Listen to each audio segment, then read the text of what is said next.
যে ভাবনা থেকে রাজনীতিতে ছাত্র অবস্থায় এসেছিলাম, রাজনীতি মানে জনসেবা, কিন্তু এখন এই রাজ্যে রাজনীতি মানে ব্যবসা।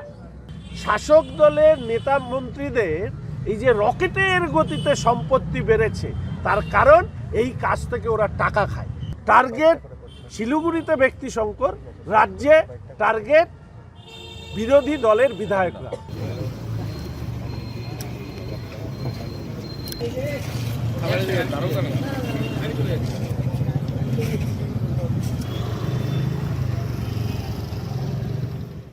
দেখুন, এতদিন জানতাম যে ভাবনা থেকে রাজনীতিতে ছাত্র অবস্থায় এসেছিলাম, রাজনীতি মানে জনসেবা, কিন্তু এখন এই রাজ্যে রাজনীতি মানে ব্যবসা, এবং সেই ব্যবসা প্রতিষ্ঠা করেছে শাসক তৃণমূল কংগ্রেস। ওনাদের মুখ্যমন্ত্রী বা আরেকজন আছেন পার্ট টাইমার রাজনীতিবিদ, ফুল টাইমার তোলাবাজ, তাদের কল্যাণে পশ্চিমবঙ্গের রাজনীতি ব্যবসায় পরিণত হয়েছে। বিরোধী দলের বিধায়ক হিসাবে বিধানসভার অভ্যন্তরে প্রথম দিন থেকে যে হেনস্থার শিকার হয়েছি, পরবর্তীকালে বিধায়ক উন্নয়ন তহবিল, সেই তহবিলের অর্থ খরচা করতে গিয়ে রাজনৈতিক প্রতিবন্ধকতার সম্মুখীন হয়েছে। এই নিয়ে বিধানসভার ভেতরে মুখ্যমন্ত্রীকে চিঠি দেওয়া, হাতে ওনার সামনে এই চিঠি দেওয়া হয়েছে, উত্তর দেননি। স্পিকার সাহেবকে বলা, চিফ সেক্রেটারিকে বলা, ডিপার্টমেন্টাল মিনিস্টারকে বলেছি, ডিএমকে বলেছি, এসজেডিও এর কাছে গিয়েছি, এমনকি আমাদের সম্মানীয় মেয়র সাহেবের কাছে গিয়েও আবেদন করেছিলাম। শহরের বিধায়ক হয়ে ওনার সাথে বসে পুরো টাকাটা ওনাকে দিতে চেয়েছি, উনি আমার সাথে সাক্ষাৎ পর্যন্ত করেননি।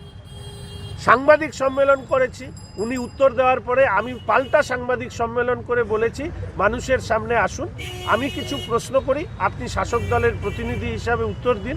দুবার মন্ত্রী ছিলেন, বর্তমানে মেয়র ছিলেন, তিনি সেই রাস্তাও মারাননি। ফলে আমাকে এই অনশনে বসতে হয়েছে। সরকারের শাসক দল পাল্টায়, আজকে যে শাসক কাল সে বিরোধী হতে পারে। পশ্চিমবঙ্গে ভবিষ্যতে কোনো বিরোধী দলের বিধায়কদের এইভাবে হেনস্থা করা, রাজনৈতিকভাবে প্রতিবন্ধকতা তৈরি করে তার উন্নয়ন তহবিলের টাকা আটকে দেওয়া, এবং সরকারি আধিকারিকরা, ডিএম ফোন ধরেন না, মেসেজ করলে উত্তর দেন না, সরকারি আধিকারিকরা বিরোধী দলের জনপ্রতিনিধিদেরকে যে অসম্মান করেন। আমাদের যে হ্যান্ডবুক রয়েছে সেখানে পরিষ্কারভাবে বলা আছে আইএস আইপিএস অফিসার্স থেকে শুরু করে সরকারি আমলাদের বিরোধী দলে বিধায়কদেরকে কিভাবে সম্মান দেওয়া উচিত, তার ধারে পাশে যান না। ফলে এই চাটুকার আইএস আইপিএস অফিসার্সদেরকেও এক্সপোজ করাটা দরকার। এই যে বিষয়, এই বিষয়কে সামনে রেখে আমি আপনাদেরকে বলবো, আমাদেরকে যে টাকা দেওয়া হয় তা দিয়ে এক গ্লাস জলও গরম করা যায় না, তাহলে আটকানো কেন হয়? আটকানো হয়, আমি শিলিগুড়িতে আপনাদের অভিজ্ঞতা আছে, যেখানেই আমি কাজ করতে গিয়েছি সেখানেই কর্পোরেশন, এনবিডিডি, এসজেডিএ, রাজ্যের সরকারের প্রকল্প বলে আমি যদি 5 লাখ টাকার কাজ দিই, ওখানে 30 লাখ টাকার কাজ নিয়ে আসি। আচ্ছা, 5 লাখ টাকার কাজ 30 লাখ টাকা কি করে হয়ে যায়? এই যে শাসক দলের নেতা মন্ত্রীদের এই যে রকেটের গতিতে সম্পত্তি বেড়েছে, তার কারণ এই কাজ থেকে ওরা টাকা খায়। আর কারণ আমরা ব্যর্থ, ওরা কাজ করছে, এইটা দেখানোর জন্য এবং টাকা খাওয়ার জন্য এই ধরনের পলিটিক্যাল অবস্ট্রাকশন। সাথে শুধু এইটুকু বলবো, এই যে আমাদের 47টি ওয়ার্ড বা আমার বিধানসভার 33টি ওয়ার্ড পরিষেবা দিতে ব্যর্থ হয়েছে, কাজ হচ্ছে না, কলোনির অবস্থা খুবই খারাপ, পানীয় জলের অবস্থা শোচনীয়, ড্রেন পরিষ্কার হয় না। শুধু একটাই লক্ষ্য, শঙ্করকে কাজ করতে দেওয়া যাবে না, ওকে আটকাও, যা করবে ওকে বাধা দাও। এই যে মানসিকতা, এই সংকীর্ণ মানসিকতা যাতে ভবিষ্যতে কোনো শাসক দল, সে যে দলেরই হোক না কেন, তার যাতে না থাকে, তা সুনিশ্চিত করার লক্ষ্যে আজকে এই অনশন কর্মসূচি। স্বাভাবিকভাবেই একদিনে না, টার্গেট শিলিগুড়িতে ব্যক্তি সংকট, রাজ্যে টার্গেট বিরোধী দলের বিধায়করা। আমি সবসময় এটা মনে করি, শাসক বিরোধী এটা তো পরিবর্তনশীল, সময় থেমে থাকে না। আজকে যারা বিরোধী কালকে তারা শাসক, আজকে যারা শাসক আগামীকাল তারা বিরোধী হবে। ফলে স্বাভাবিকভাবেই কোনো বিরোধী দলের বিধায়ক কোনো শাসকের সময় যাতে তাদের মর্যাদা হানি না হয়, তাদের সাংবিধানিক অধিকার সুরক্ষিত থাকে, এটা নিয়ে সারা পশ্চিমবঙ্গে চর্চা হোক।